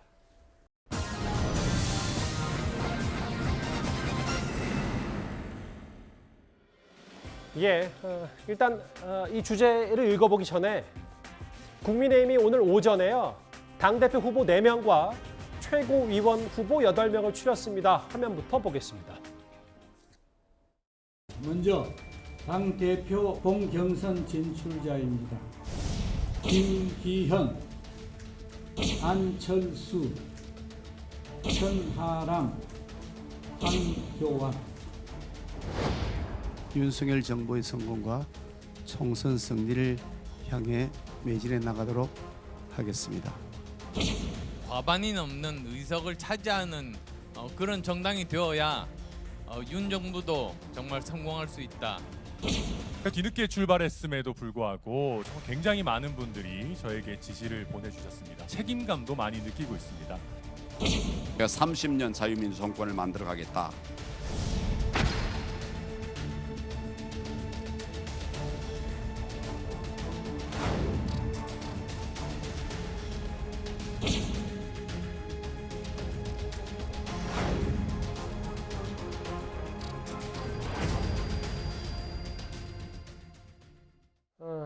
네 명 당대표, 8명 최고위원 추렸습니다. 일단 당대표부터 볼까요? 순위는 또 몰라요. 저도 모르고 득표율도 모릅니다. 국민의힘에서 공개를 안 했기 때문에. 근데 일단 뭐 김기현, 안철수, 양강구도는 잘 알려진 사실이었지만 윤상현, 조경태 두 현직 의원이 탈락하고 천하람, 황교안 원외 인사가 경선에 올랐습니다. 의미가 좀 작지 않죠? 일단 뭐 세 군데 여론조사 기관에 6천 명을 조사를 해서 이제 결과를 했는데 뭐 이 결과를 아는 사람은 딱 한 4명밖에 안 된다고 그래요. 일체 이제 공개가 안 되기 때문에 후보들도 모르죠? 네, 후보들도 모릅니다. 일단 추정만 할 수 있는 그런 상황인데 확실하게 일단 양강구도 속에서 또 이 두 사람 같은 경우에 천하람, 황교안 후보 같은 경우는 확실한 지지층이 있는 사람. 이 정도만 일단 이번에 올라갔다라는 측면으로 해석할 수 있을 것 같습니다. 예. 특히 천하람 후보 같은 경우는 이준석 전 대표가 지금 적극적으로 지원을 하고 있잖아요. 아마 이준석 전 대표가 그 당시에 대표 시절에 입당시켰던 많은 이제 그 젊은 층이라든지 이런 쪽에서 이제 상당히 아마 지지를 집중적으로 받았고 황교안 후보 같은 경우는 아무래도 전통 보수 입장에서 그런 분들의 어떤 지지를 집중적으로 받은 게 아닌가 이렇게 보여집니다. 그렇기 때문에 아마 윤상현, 조경태 이 두 분 같은 경우는 이 어떤 색깔 자체가 명확지 않았기 때문에 결국은 선택을 못 받은 게 아닌가 그렇게 해석할 수 있을 것 같습니다. 그러니까 이제 4인 4색의 느낌인 사람들이 올라갔다 이 말씀을 그렇죠. 하시는 겁니까? 네. 다시 한번 말씀드리지만 저도 모릅니다. 누가 1위를 했고 득표율이 어떤지 하도 뭐 주변에서 물어보는 분들이 많아서 천하람, 황교안, 안철수, 김기현 이 4명. 근데 이제 오늘 전반적인 판세가 앞서 특히 친윤보다는 이준석계가 웃지 않았냐라는 해석이 많은데 다음 화면을 볼게요. 당대표 말고도 천하람 당협위원장 말고도 이준석계 4인방인 김용태, 허은하, 이기인, 청년 최고위원까지 전원 본경선에 진출한 게 뭔가 지금 그 당원들 구조가 좀 달라진 건 아니냐는 해석도 있어요. 네. 그러니까 이제 이준석 대표가 당대표에서 물러날 때 이준석 대표가 전국을 돌아다니면서 꼭 했던 게 뭐냐면 이 당원 가입하기 좋은 날. 이렇게 해서 당원 가입을 굉장히 적극적으로 독려하지 않았습니까? 아마 이제 그랬던 것이 어느 정도 뒷심으로 발휘가 된 것이다. 이렇게 좀 평가할 수 있을 것 같고요. 이제 그런 측면에서 보면 이제 컷오프까지는 일단 진입을 했는데 이제 앞으로 남아 있는 것은 본 경선입니다. 그러니까 본 경선은 컷오프보다 훨씬 경쟁률이 더 높아졌기 때문에 밀도 있는 지지층을 가지고 있는 사람이 당선할 가능성이 크기 때문에 이제 지금부터 시작되는 이 본 경선이 굉장히 중요하다 이렇게 볼 수 있을 것 같습니다. 근데 지금 김근식 교수 예. 여기 보면 초선의 허은하 의원 빼면은 다 이제 국회의원 아직 아니고 원외 인사들이고. 근데 여기는 이만희, 이용, 박성중 다 지금 현직 의원들이란 말이에요. 특히 수행실장과 대선 때 비서실장, 수행단장에 있고 어쨌든 캠프 때 좀 많이 활약했던 인물들이 떨어졌다. 이게 좀 크게 보면 당심이 조직표보다는 뭐 수도권이나 젊은 층이 좀 중요한 거 아니냐는 해석도 좀 있어요. 사실 당대표의 컷오프 결과는 뭐 대충 예상이 됐었습니다만 최고위원은 일단 후보들도 많았을 뿐만 아니라 8명으로 줄이는 거기 때문에 쉽게 점치기 어려웠는데 나타난 결과를 보면 일단 형식적인 평가로는 이준석 계보에 속한 4명은 4명 다 전원 입성이 됐기 때문에 예. 성공했다고 볼 수 있고 친윤계로 자처했던 분들은 굉장히 많았어요, 숫자가. 많았기 때문에 그분들 중에서는 당연히 숫자가 줄어들 수밖에 없기 때문에 탈락자가 나온 건데 공교롭게 현역 의원이고 그리고 선대위 때 실제로 직함을 가졌던 분들이 떨어졌기 때문에 친윤계는 울고 이준석계가 웃었다 이렇게 나올 수는 있는데요. 여기서 좀 우리 감안해서 좀 설명을 드리면 첫 번째는 인지도가 제일 중요하다는 걸 입증하는 겁니다. 그러니까 6천 명을 대상으로 당원들한테 여론조사를 한 건데 6천 명을 대상으로 했을 때는 그 84만 명의 6천 명은 누군지 아무도 모르지 않겠습니까? 그 6천 명이 볼 때는 열 몇 명이나 되는 최고위원 후보 중에서 쭉 듣고 나서 선택을 할 때 가장 중요한 건 자기가 아는 사람 선택하게 돼 있습니다. 인지도. 그렇습니다. 인지도가 깡패란 말 있지 않습니까? 그러면 이만희 의원이나 이용 의원이나 박성중 의원 현역 의원이지만 지금 이번에 최고위원 8명에 든 사람들 대부분 방송 활동을 통해서 상당히 높은 인지도를 갖고 있는 분들이에요. 그래서 저희 이걸 단순히 친윤계가 몰락했고 이준석계가 뭐 승리했다라고 단순 비교하는 건 제가 아직은 좀 이르다는 생각이 들고요. 예. 또 하나는 친윤계로 했던 분들이 많이 나왔으면서 친윤계 스스로는 교통정리가 안 됐어요. 그러니까 이준석계라고 하는 건 4명이 청년 하나, 최고위원 남녀 둘, 그다음에 당대표 후보 하나이기 때문에 이건 뭐 교통정리 필요가 없는 것이죠. 예. 그러나 나머지 분들은 비윤 반윤이 없지 않습니까? 모든 최고위원 후보로 나왔던 분들은 다 친윤을 자처했던 분들입니다. 그러니까 교통정리가 안 됐기 때문에 이번에 여론조사를 통해서 교통정리가 자연스럽게 된 거라고 보기 때문에 이 다음 본선의 결과는 또다시 다른 그 변수를 통해서 봐야 될 것 같습니다. 좀 더 내밀하게 들어갔을 때 뭐 친윤보다 이준석계가 웃었다기보다는 방송계가 비방송계를 꺾었다 맞습니다. 이렇게 약간 좀 그렇게 인지도 보는 측면에. 측면이 있다고 저는 생각합니다. 이 6천 명을 대상으로 여론조사기 때문에 네네. 제일 중요한 게 인지도다. 네. 그러네요. 또 이제 그런 측면도 분명히 있겠네요. 근데 다음 화면을 보겠습니다. 어쨌든 이준석 전 대표 요즘 다시 목소리를 좀 키우고 있고 박 비서관님. 다음 화면을 또 다시 연이어 볼게요. 이건 이제 권역별 수도권이 좀 늘어났고 예전보다 영남보다 수도권이 늘어났고 젊은 층이 늘어났다. 선거인당 구성 비율도 저희가 잠시 언급을 했는데 제가 좀 질문을 드리고 싶은 건 다음 화면입니다. 또 다음 볼까요? 이거 이준석 전 대표 얘기 있는데 홍준표 시장과의 입씨름 얘기가 있어요.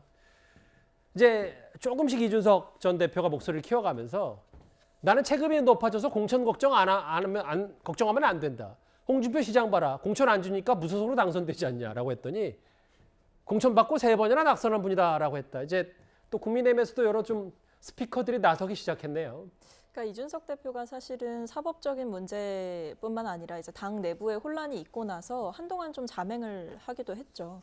근데 이제는 소위 말하는 이준석 사단 그 4명이 성공적으로 이제 본선에 진출을 하게 되면서 이준석 대표는 사실 2가지를 가름해 볼 수 있는 거거든요. 하나는 본인의 당내 입지, 그러니까 본인이 모집했던 당원들 그리고 기하급수적으로 늘어난 당원들의 표심을 좀 재볼 수가 있는 거예요. 근데 이준석 대표가 이렇게 뭐 가처분 신청하고 이랬을 때 생각해 보면 이준석 대표가 영향력이 그렇게 크지 않다라고 평가한 당내 분들이 많았던 것으로 기억하거든요. 소위 말해 이준석의 지지세는 그냥 온라인상에서 있는 하나의 일반적인 뭐 일부의 현상일 뿐이다. 이렇게만 평가하시는 분들이 많았는데 그것이 이제 과소평가였고 이준석의 존재감을 제대로 드러내는 계기로 대표가 삼고 있는 것 같다라는 생각이 들고요. 예. 한편으로는 이준석 대표가 본인이 지지하고 밀어줘서 4명의 이제 후보들이 이렇게 컷오프를 통과해서 진출하고 그리고 천하람 위원장 역시도 상당히 많은 이제 득표나 여론조사를 보면 상당히 좋은 그 지지를 받고 있는 걸 보면 절대 이제 친윤계나 대통령에 줄 서서 하는 그런 정치가 절대 유효하지 않다라는 것을 이준석 대표가 한 번 더 보여줌으로써 본인을 공격하는 행동이 이제 더 이상 먹히지 않는다라는 경고장을 일종의 날리고 있는 거라고도 생각합니다. 그러니까 이번 여론조사는 박성미 비서관께서는 상대당이지만 이제 이준석계의 좀 승리라고 생각을 하고 인지도 김규식 교수님은 역시 방송 출연이 중요하긴 하구나. 그 구장처장. 근데 네. 이제 홍준표 시장까지 바로 SNS로 아니 노원 공천받고 3번이나 낙선하신 분이라고 딱 그 팩트로 바로 맞받아셨는데 네. 글쎄요, 뭐 이 두 사람 호불호를 떠나서 결국은 뉴스메이커들이고 앞으로 이 전당대회 끝나고 전후로도 계속해서 이렇게 맞붙긴 하겠네요. 지금 저 얘기가 이게 심상치가 않은 것이요. 이 무주공산처럼 돼 있는 이게 TK 목장의 혈투가 벌써 시작된 것이 아닌가 하는 생각이 듭니다. 이번에 당대표가 누가 되더라도 TK의 맹주는 그 이번에 당대표가 되지 않거든요. 두 분 다 김기현, 안철수 두 분은 다 이게 PK 출신이기 때문에 예. 어떻게 보면 가장 본진이라고 할 수 있는 국민의힘의 본진이라고 할 수 있는 TK를 대표하는 대표 주자가 없는 상태에서 대표 주자가 유력한 사람이 지금 홍준표 대구시장이거든요. 그런데 이준석 대표가 당대표 사퇴했을 때 자신의 고향이 자신의 부모의 고향이 경북 칠곡임을 밝히면서 거기에서 칩보하고 있었거든요. 그러니까 만약에 앞으로 이준석 대표가 다시 정치 전면에 나선다라면 예. TK 지지를 등에 업고 이제 차기 행보를 할 가능성이 높은데 지금 이제 신경전을 공천 안 주니까 무소속으로 나와서 당선한 사람이 홍준표 시장만 있는 게 아니거든요. 주호영 원내대표도 있거든요. 근데 왜 굳이 홍준표 시장을 거론을 했을까? 예. 왜 신경을 건드렸을까? 차기 전당대회는 나오지 못하지만 전당대회 그리고 총선 이후에 시작될 이 차기 대선의 어떤 전초전, 신경전이 벌써부터 시작된 것이 아닌가 뭐 이런 관측도 가능할 것 같습니다. 생각해보니까 구차장이 그때 이준석 전 대표 만나러 경북 칠곡 가시긴 하셨었잖아요. 제가 거기 이제 외당숙 집에 가서 인터뷰를 했는데요. 그러니까 그 서대구역에서 굉장히 가깝더라고요. 예. 결국 또 다시 본질은 이번 당대표도 공천과 결국은 대구 경북 뭐 보수 심장을 부리는 이 싸움이다라는 얘기까지 하셨습니다. 일단 알겠습니다. 오늘 국민의힘 당대표 최종 후보 4명을 추렸고 최고위원도 8명으로 압축이 됐습니다. 국민의힘 내부 얘기까지 한번 만나봤고요. 이제 다음 주에는 조금 분위기를 바꿔서요. 우리 K-팝 시장에 엄청난 파장을 몰고 올 이 뉴스로 가보겠습니다.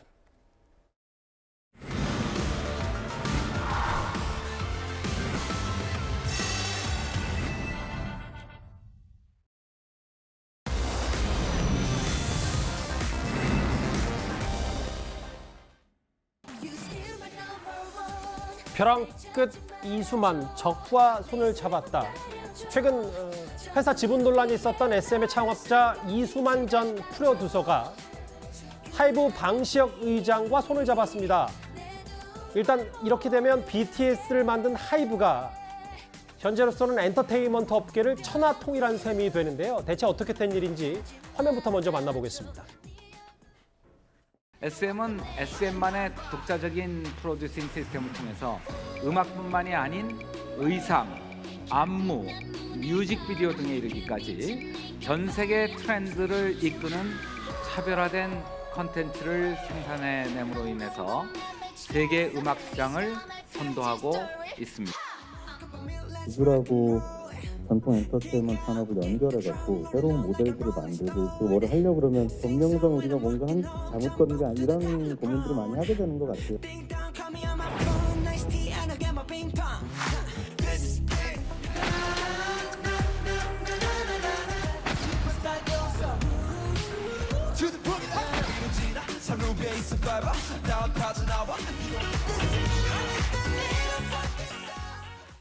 일단 현재로서는 저 대단한 그룹들이 다 한 소속사가 된다는 얘기인데 엔터테인먼트 업계의 대표적인 인물 2사람이 손을 잡았다. 근데 이제 속내는 복잡해요. 화면을 다음 걸 보면 뭐 서울대 선후배 사이기도 하고 하지만 뭐 여러 추구하는 방식은 많이 달랐고 선의 경쟁을 펼쳤는데 과거의 라이벌과 이수만 전 프로듀서가 손을 잡았다. 뭐 파장이 만만치가 않습니다. 예, 지금 그동안 SM과 하이브가 경쟁 관계였고 사실 하이브가 그전부터 SM의 지분을 인수할 빛을 엿보이기도 했었거든요. 하지만 이수만 PD가 하이브 측에 본인의 지분을 안 넘겨서 그게 이루어지지 않았는데 이번에 전격적으로 이수만 PD가 본인의 지분 중에서 14.8%를 하이브 측에 넘기기로 했다고 하는 거예요. 이렇게 되면 하이브가 SM의 일대 주주가 되는 거거든요. 그렇게 되면 하이브가 SM하고 서로 별개 회사인데 별개 A라는 회사가 B라는 회사에 영향력을 미치게 된 거 아니냐. 지금 하이브가 우리나라 방탄소년단을 보유하면서 우리나라 한류를 대표하는 기획사인데 이제 SM까지도 하이브로 산하로 들어가게 된 거 아니냐. 예. 그런 이야기가 나오고 우리 한류 엔터테인먼트 업계에 크나큰 파장이 일어나고 있습니다. 여기 그러니까 시가총액이 8조 2천억 원 되는 하이브가 2조 4천억 원의 SM을 인수하겠다니 합병하겠다라고 얘기를 하고 있는데 다음 화면을 볼게요. 근데 이제 내부 사정이 이수만 전 PD가 꽤 복잡한 이유가 주식을 넘기는 과정에서 원래 최근에 SM이 창업자인 이수만 없는 SM을 구상했다. 그래서 카카오가 2대 주주가 됐다. 어떻게 좀 여러 부침이 좀 있었던 겁니까? 그러니까 지금 경영권 내부 분쟁이 있는 걸로 보입니다. 이수만 씨는 설립자이자 총괄 PD이지만 다른 경영진들이 또 있거든요. 그런데 이 다른 경영진들이 카카오의 이 신주 발행 또 전환사채 발행이라는 유상증자 방식으로 지분을 넘기겠다는 계약을 이수만 씨를 배제하고 일방적으로 발표를 한 거고요. 예. 그렇게 되면 카카오가 2대 주주가 되고 이수만 씨는 이사회에서 굉장히 영향력을 잃게 된 상황입니다. 그러니까 이수만 씨 입장에서는 경영권을 보통 자기가 이제 장악을 하고 있었는데 영향을 잃게 되니까 자신의 지분을 가지고 1대 주주라고 하더라도 이사회에서 나머지 기관 투자자나 소액 주주 그 지분이 거의 70% 가까이 되거든요. 영향력 행사하기가 좀 어려워진 상황에 처한 거예요. 그렇지만 하이브 같은 경우에는 엔터업계 명성이 굉장히 높고 지금 BTS라는 커다란 브랜드를 보유하고 있는 회사잖아요. 그래서 이 하이브와 손을 잡게 되면은 그 계속해서 나머지 주주들을 설득하고 어떤 간접적인 영향력을 행사할 수 있는데 도움이 될 수 있기 때문에 그리고 설사 그게 아니라고 하더라도 지금 프리미엄을 받고 자기의 지분을 매각할 수 있는 기회를 얻을 수 있기 때문에 이런 선택을 한 것으로 보입니다. 근데 이제 SM 내부에서 좀 더 들어가 봤을 때 왜 이수만 전 회장이 물러날 수밖에 없었냐.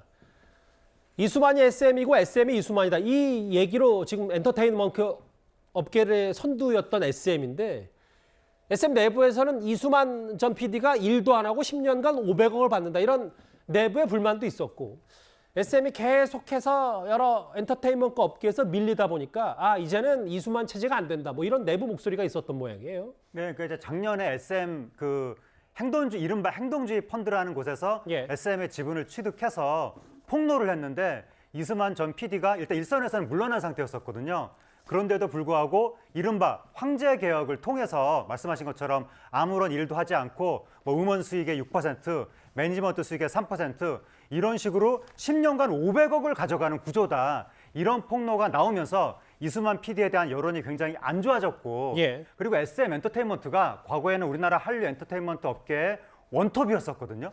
근데 최근에는 4대 회사 중에 하나로 조금 위상이 내려간 측면이 있는 거예요. 맞아요. 그러다 보니까 이수만 PD의 음악적 역량이 이제는 좀 그동안은 공을 많이 세웠지만 이제는 SM도 개혁을 해야 되는 것이 아니냐. 이러한 여론이 힘을 얻으면서 SM의 현 경영진이 이수만 PD의 퇴진을 발표를 해버린 거예요. 그러니까 이수만 PD가 강력히 여기에 반발을 하면서 하이브 측하고 손을 잡은 것으로 보입니다. 4대 기획사라고 하면 요즘에 뭐 하이브, SM, JYP, YG까지. 근데 이제 이 두 회사가 합치면 이렇게 많은 걸출한 걸그룹과 보이그룹들이 함께 하는 건데 근데 이게 그냥 뭐 단순히 뭐 좋은데 뭐 이제 뭐 천하통일한다라고 하지만 이걸 공정위에서도 들여다볼 수 있는 거 아닙니까? 이렇게 공정 엔터테인먼트 회사가 탄생하면? 그렇죠. 지금 거대한 어떤 기업 시장 내에서 지배적 지위를 가진 거대한 두 기업이 결합을 하게 되는 어떤 그런 모양새이기 때문에 만약에 이런 경우라고 하면 공정위에서 기업 결합 심사라는 걸 진행을 할 수 있습니다. 일단 지금은 이 하이브가 14.8% 주식을 매수한 상황이기 때문에 지금 당장은 심사를 피해갈 수 있는데요. 15%가 기준이거든요. 그런데 앞으로 지금 경영권 방어를 위해서 주식을 더 매집할 것으로 예상이 되기 때문에 결국에는 기업 결합 심사 대상이 될 수 있는데요. 만약에 시장 지배적 지위를 독과점을 해서 부당하게 경쟁을 제한하거나 아니면 다른 경쟁 업계를 부당하게 퇴출할 우려가 있다 이런 식으로 판단이 된다고 하면 최악의 경우에는 기업 결합 자체가 금지되거나 이미 결합된 기업이 원상 회복되는 조치를 당할 수도 있고요. 그렇지 않으면 아시아나 대한항공처럼 조건부 승인을 받을 가능성도 있습니다. 일단 지금은요, 이수만 씨가 이 가처분 신청을 한 상태예요. 그게 어떤 가처분이냐면 그러니까 주식을 신주 발행을 한다는 것이 위법하기 때문에 이걸 지금은 중단을 해야 된다 이런 신청을 한 거거든요. 그렇게 돼서 일단은 카카오가 이대주주로 들어오는 걸 막아놓은 상태인데요.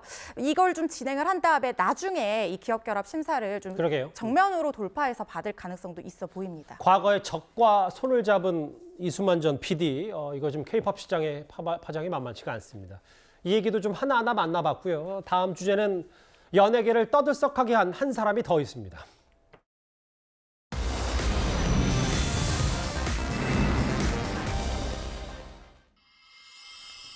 매일매일 새로운 얘기가 들어오네요, 유한 씨.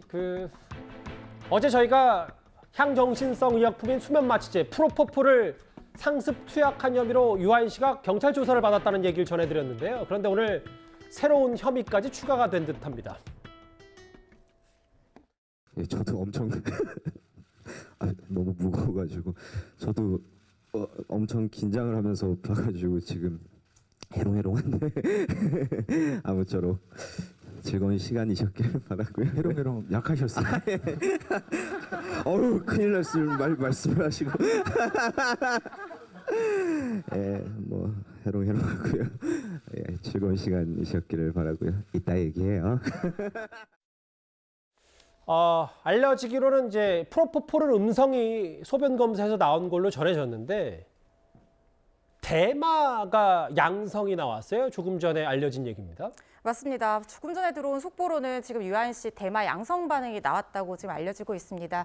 아시겠지만 이 프로포폴 상습 투약 혐의로 이 채모를 수거를 해갖고 이 신체 압수수색 영장을 발부받아서 수거를 해갔는데요. 지금 분석을 해봤더니 대마가 양성으로 나왔는데 대마는 한 번 투약하더라도 5년 이하의 징역 또는 5천만 원 이하 벌금에 처해질 수 있는 중대한 범죄로 보고 있습니다. 예. 일단 프로포폴 같은 경우에는 음성으로 나온 이유가 이게 프로포폴이 특성이 체내 잔류 시간이 길지가 않습니다. 그래서 하정우 씨 같은 경우에도 의무 기록들을 보고, 그러니까 진료 기록들을 보고 나중에 이 유죄 판결을 받은 적이 있거든요. 그래서 프로포폴이 음성으로 나왔다고 해서 이게 무죄라고 속단하기는 좀 어려운 상황으로 보이고요. 아하. 대만은 지금 양성으로 나왔기 때문에 이 부분에 대한 처벌은 불가피할 것으로 보입니다. 그러니까 앞서 자막에 나갔지만 한국일보 보도에 따른 겁니다. 일단은 좀 더 확인을 해야 되는데 소변 검사 결과 대마가 양성이 나왔고 프로포폴은 음성이 나왔는데 그 프로포폴도 소변 검사 한 번만 하는 게 아니기 때문에 앞으로 좀 추이를 지켜봐야 된다는 게 허 변호사가 말씀하신 거고요.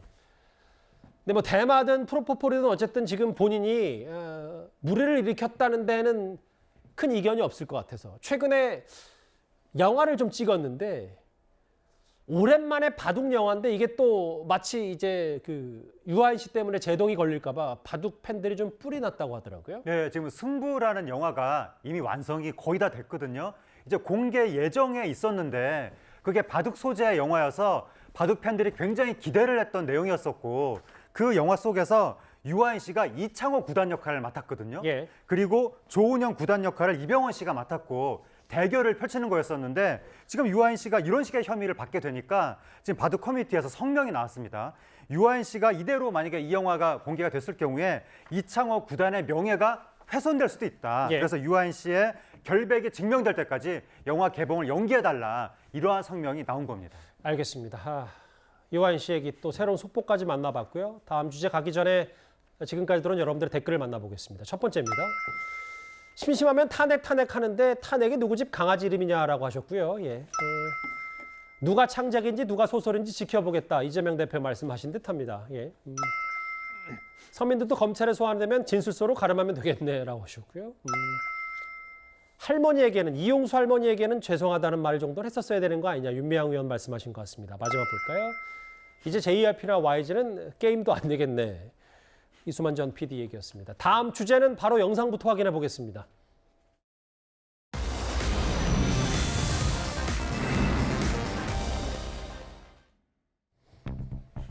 바로 영상을 만나보겠습니다. 한 버스 안으로 가보겠습니다.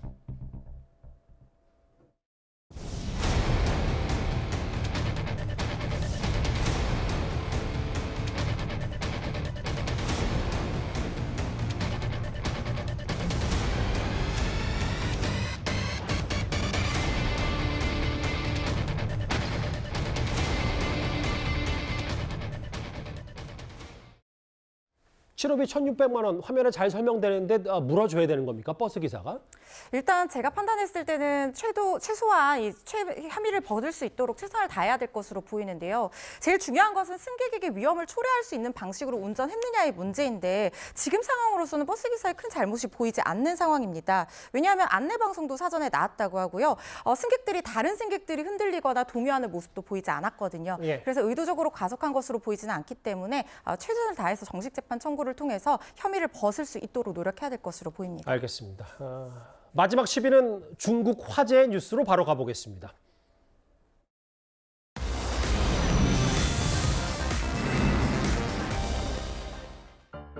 바로 사진부터 만나볼까요? 중국 청두에 있는 한 회사인데